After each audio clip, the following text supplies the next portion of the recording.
My fiancé said, "You're being controlling." I replied, "I was done being the thing she tested." I took a photo through the window, saved a bar tab screenshot, and asked for camera footage. I printed it and left an envelope at her mom's. Then her dad forwarded it to the shelter board chair.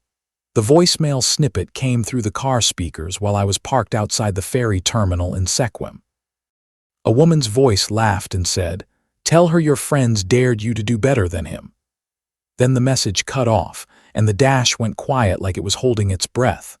I sat there longer than I should have. The smell of diesel drifted from the docks, and gulls screamed like they were arguing over scraps. I told myself not to jump to stories, because panic makes lies grow legs. At home, our rental bungalow had the same soft mess it always did. Wet raincoats hung by the door, the cedar soap smelled clean in the tiny bath, and the old rice cooker hummed on the counter. We were engaged and planning a fall wedding, and our place still felt like a shared promise. I am 38, and I maintain the lighthouse on Dungeness Spit. I clean lenses, check gears, and keep the beam steady so boats can read the dark. It's simple work, but it taught me something I repeat to myself when life gets crooked: tune the beacon. I didn't bring up the voicemail that night. I watched her move around the kitchen, bright and quick, talking about her job at the youth shelter and a grant review coming up in 2 weeks.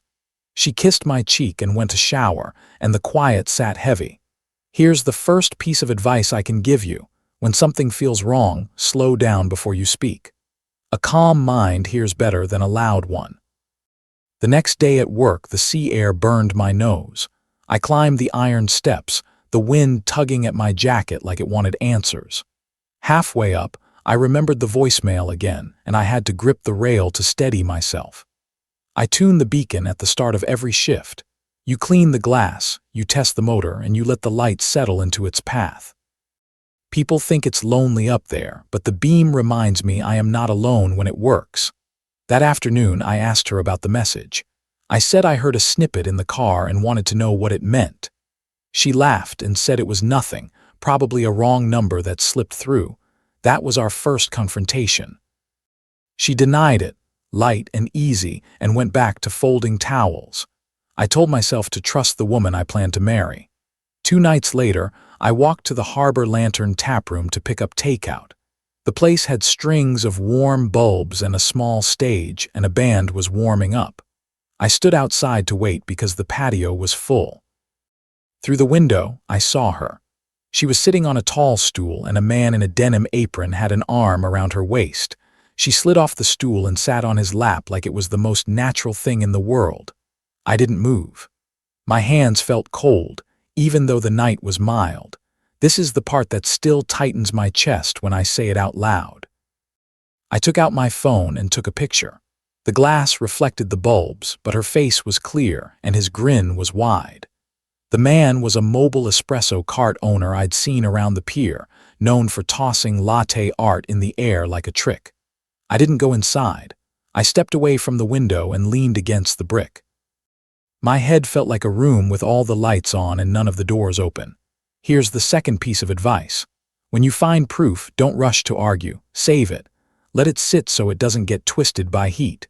I walked home along the water. The tide whispered against the rocks and the night smelled like salt and fries. Every step felt like a question. When she came in later, I asked her where she had been. She said she stayed late at the shelter, then grabbed a tea with coworkers. I told her I'd been near the Harbor Lantern. That was our second confrontation. She snapped and said I was being controlling. She raised her voice and said I didn't trust her and never had. She blamed the grant stress. She said I should support her instead of spying. I stood there and listened, and the words felt like wind pushing a boat off course. I went to the spare room and sat on the old yoga mat. I thought about my job and the way a beam can drift if a screw loosens. I whispered to myself, tune the beacon, because the dark loves a crooked light. The next morning, my joint account app pinged me while I was at the lighthouse. It was a bar tab charge from the Harbor Lantern for 2 craft sodas and a sampler flight, time stamped during the hour she said she was at work. I saved the screenshot. That was the money proof. It wasn't huge, but it was ours, and it spoke in small, clean numbers. Minnie Hook, if you're listening, small numbers can tell big truths. Then my phone buzzed with a notification from a shared tablet we keep on the hall shelf. A new voicemail had synced over from her account.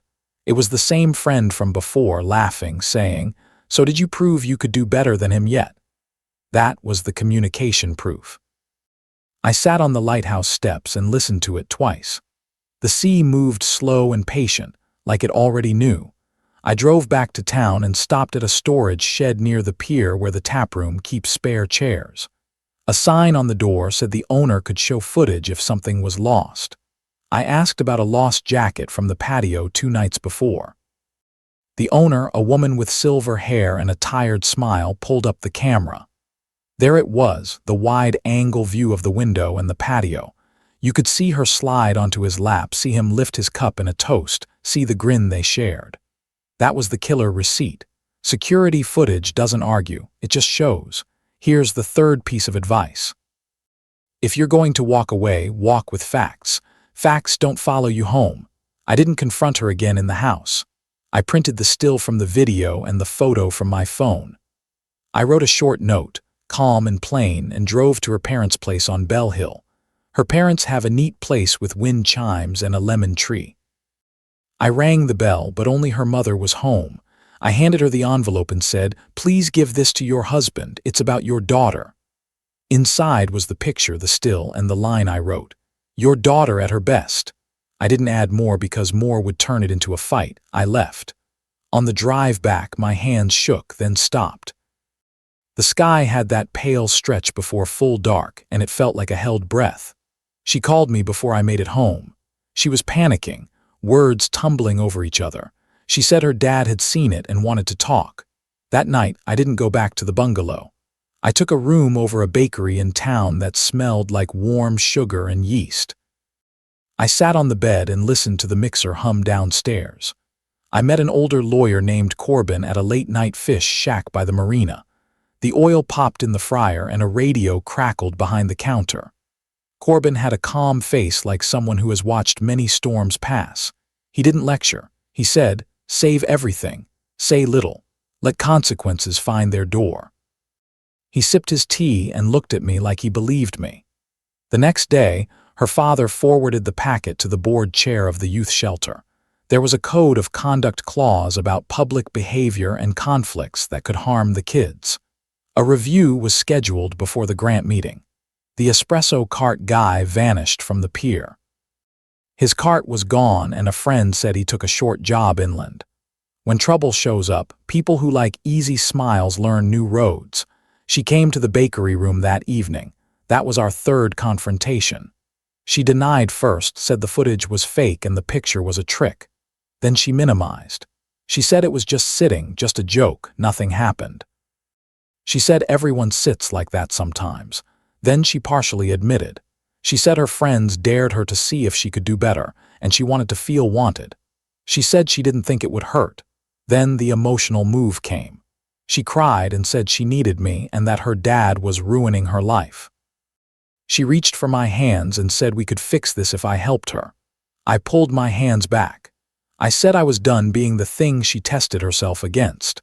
I told her to talk to the board and to her family, and I left the room. Tune the beacon, I told myself as I walked. When a light keeps bending, you don't tape it straight. You replace the part that broke. The board review happened in a beige conference room with a long table and a bowl of peppermints. They thanked her for her years and said they could not keep her through the grant cycle. Her recommendation letter was paused pending further review. Her parents sat stiff and quiet. Her father didn't look at me. The judgment had already happened, and it didn't need my voice. I moved into a small cabin outside town for a few weeks. The place had pine floors that creaked and a wood stove that popped at night. I cooked simple meals and slept with the window cracked. At work, I took on extra shifts. The gears needed grease, and the lens needed polishing. Every time I climbed, I thought about how steady things can be when you tend them. Tune the beacon showed up in my head when the nights got loud. I wrote it on a scrap of paper and taped it by the sink. It reminded me that clarity isn't cruel. The small twist came when I learned she had asked the espresso guy to write a statement saying nothing happened. He refused and sent the board the truth instead. When people protect themselves, sometimes they protect the truth by accident. Weeks passed. The ferry terminal went back to being just a place with gulls.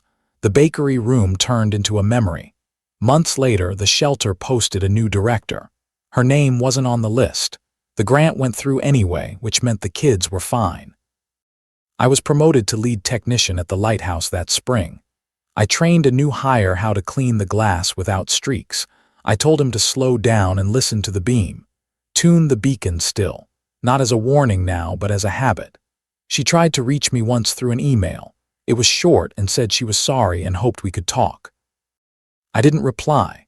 In the epilogue of my life, there is room for quiet again. I started seeing a woman named Ione who restores old maps at the Maritime Museum. She is steady and laughs with her whole face. We sat one evening at a food truck by the water and shared fried cod and a lemon soda. The sky was pink and the tide was low. She asked about my job and I told her about the way light finds its path. When the truck window closed and the wind picked up, I felt something I hadn't felt in a while. Not relief, not victory. Just a clean line between what was and what could be. Thank you so much for watching the video. Don't forget to like and subscribe the channel.